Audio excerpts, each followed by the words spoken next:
So what I have had the very good fortune to acquire is a Walther. You read the title. I don't need to be coy or try and create any unnecessary drama. You read the title of the video. You know that what we've got here is the Walther PPQ M2.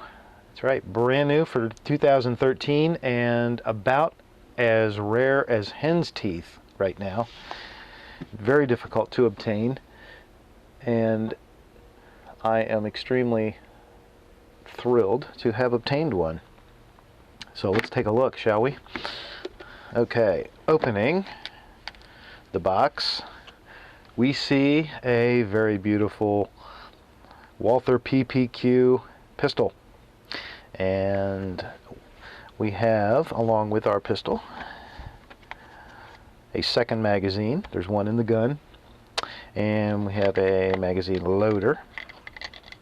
This is very similar to the magazine loader that Glock supplies. It's functional, it works, and in a pinch, it'll do. But I prefer the Uplula loaders. Most shooter, if you're a shooter, you probably are already familiar with them. If not, look through my videos. I have an old review of one of those. Also included, hold on while I yell at my dog. What are you doing? Lay down and be quiet. Sorry about that. Also included with this pistol are two optional back straps. And it looks like one is very much larger than the other. This one is large. This one is smaller in terms of thickness. And it's hard to tell from the pistol, but I think conventional wisdom leads me to believe that the medium or middle-sized one is the one that's installed on the gun now. So definitely, you know, we will give it due time to see how we like it before we think about making any adjustment. Let's look at what else we get. Most of this is going to be very typical type of stuff. We have our owner's manual. Walther, if you looked at my review on the PPX, and if you didn't, shame on you, go look at it as soon as you're done here. If you looked at my review of the PPX pistol, I commented about the quality of the Walther owner's manual. They put out a really nice booklet. So enough said about that. Also, we have our lock. Be nice to add another one of those to the collection of locks. And we also get, let's see, well, let's do this one first. We get our warranty registration card. So we will do that. That's important to do.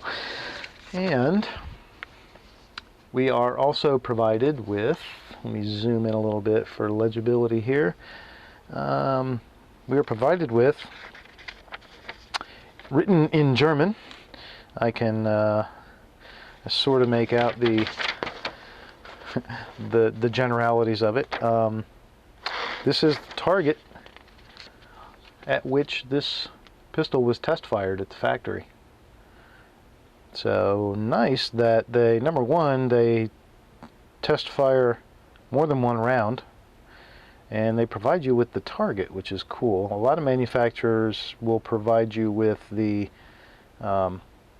shell casing, spent shell casing from the first test fire. Some states, I believe, require that, actually. The state I live in does not. But this is nice. This is actually very nice to have. It makes, if nothing else, it's kind of a very cool keepsake. Someone has written in German on the top, and they designate the model. The distance, 15 meters. So this is at 15 meters. That is that's no slouch, is it? So, very cool indeed. Something to definitely keep permanently with the gun. And it looks like that's it. So that is what comes with the pistol. We will put this back.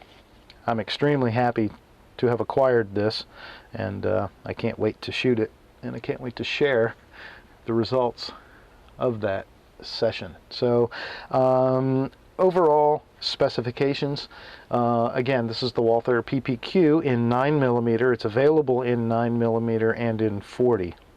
This is the 4-inch barrel. It has a universal 5.6 pound trigger, and that is across the PPQ line. No matter which variant of the PPQ you get, they're all rated at a 5.6 pound trigger, and I'll talk more about the trigger in a minute. It holds 15 rounds, and it comes with 2 magazines, as you see. Each magazine holds 15 rounds, so you have a 15 plus 1. And the overall length of this gun from the backstrap to the barrel is 7.1 inches. And the height is 5.3, and that should be from the very lowest point of the butt to the top of the sights, the rear sights. That distance is 5.3 inches. The width is 1.3, and that is largely due to the ambidextrous slide lock. They're nice and thin. They are thicker, and they feel much easier to acquire and use than that of the PPX, but they are still very thin, very streamlined, but still they have some width. So they're probably 1/8 of an inch or more each. So that's the overall width of the gun. I talked about height, length, weight. It weighs 1.5 pounds. And that is with an empty magazine. So just like this, it weighs 1.5 pounds, which is not bad. As you know, of course, it's polymer frame, and it is a coated steel slide, and it's actually tenifer coating is what they call it. And the barrel and slide are both tenifer coated. So that's where all your weight is. It's top heavy, as any modern polymer pistol is. And it feels pretty good in terms of weight. Obviously, you don't want them too. I don't personally want them too light, because then you've got just that much more work to do to manage recoil. You want the gun to at least help you a little bit absorb some of that energy. What else did we talk about?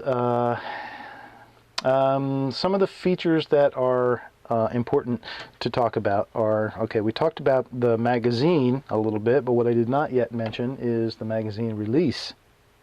Now, the first generation PPQ had the magazine release right here on the trigger guard. On both sides, it was ambidextrous, and it was just a small lever that goes down to about right here where the end of my thumbnail is. And the way it operated was, it's actually operates much like the slide lock. When you release the slide lock, it was a pull down method. For 2013 in the M2, Walther has gone with the traditional American, whatever you want to call it, magazine release, which is a button frame mounted just rear of the trigger guard in its conventional position. Having said that, I think probably a lot of people are going to be happy with that, because you know, it takes away the learning curve especially if you're new to a Walther. In addition to just the fact that it's moved, and the fact that it's been redesigned to a conventional type, it's very nice. It's a very large button. It is very easy to depress, and it has a very positive ejection of the magazine. So not only is it nice in terms of its being repositioned and redesigned, but it's very nice in terms of its function and in terms of its ergonomics. The magazine release exists only on one side. However, it is reversible. So you can turn this around. If you're a left-handed shooter, you can turn that magazine button around, have it on this side, and you already have your slide lock on that side. So this gun is easily converted to full left hand. Currently it is ambidextrous only in terms of the slide lock. A couple other good features to look at here. If we take a look at the sights, let's see if we can give you a sight picture here. I know we're not going to be crystal clear in terms of focus, but there we go. There we go. So there's your 3-dot combat sight configuration. The sights are good. They seem like they're going to be easy to acquire and pick up.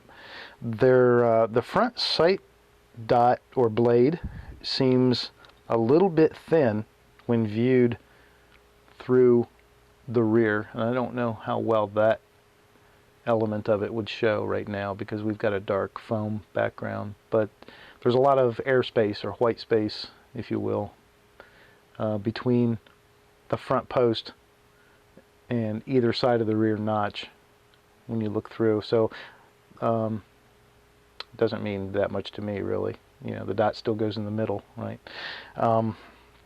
But there's also a nice milled serration at the top of the slide to reduce glare.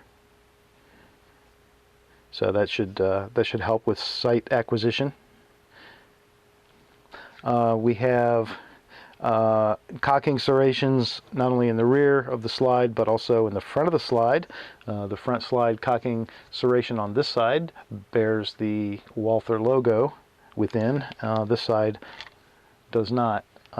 So, you know, useful if you wanted to do a press check. That's about all I'm ever going to do with the front serration, is just maybe do a quick press check, see if the gun's loaded, and that's it. I'm not gonna cock it with that. I just for one thing, it's not that easy. You know, I'm not that worried about trying to look cool and tactical. And another thing is, I have no interest in getting my fingers that close to the muzzle of a loaded gun. So this is where I'm going to do my work back here. But it is good, again, if you just wanted to do a quick sight check to see if you have a loaded round in the chamber. As far as chamber loaded indicators, I do not know, and forgive me, I have not read. I will follow up. I'll include this information in my follow-up. There is no specific. There's no peephole in the back of the barrel shroud.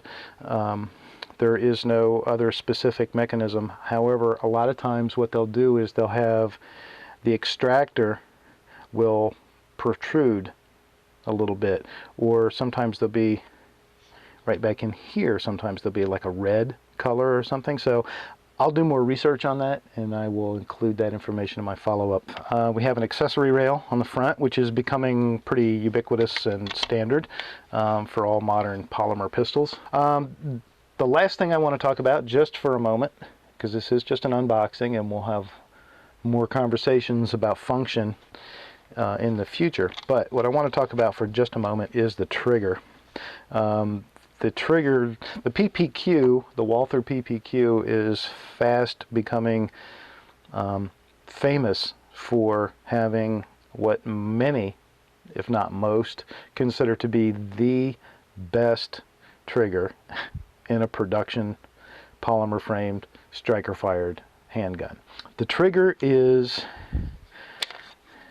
it's interesting in that, okay, we are now cocked. When this gun is cocked, and because it is good practice and good habit, whether you're alone or whether you're making a video or whether you're at the range, let's show clear. So we have an empty chamber. We can see all the way through. We have no magazine. We have an unloaded gun. So once the gun is cocked, as it is now, unlike a Glock, which is cocked to 40-some%, most striker-fired pistols are cocked to somewhere just below 50%, because I believe ATF classifies the action type differently once you hit or exceed 50%.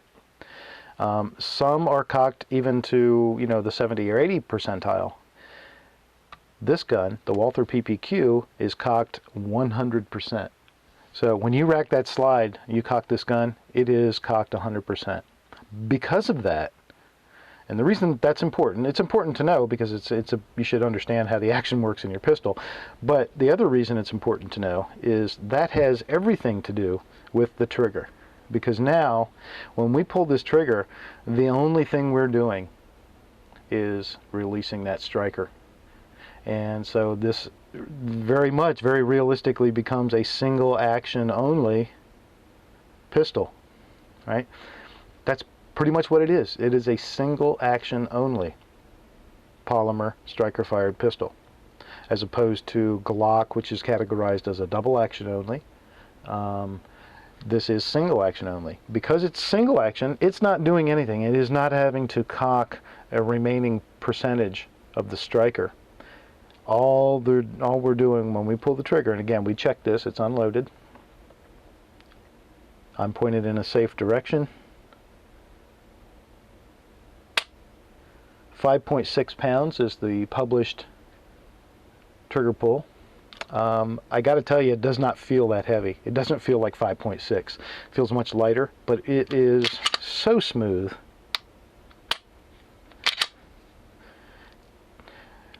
Trigger reset is short, right there, and as you heard, very audible. There's also nice tactile feedback. There's a nice physical click that you feel with your finger as well as hearing. And then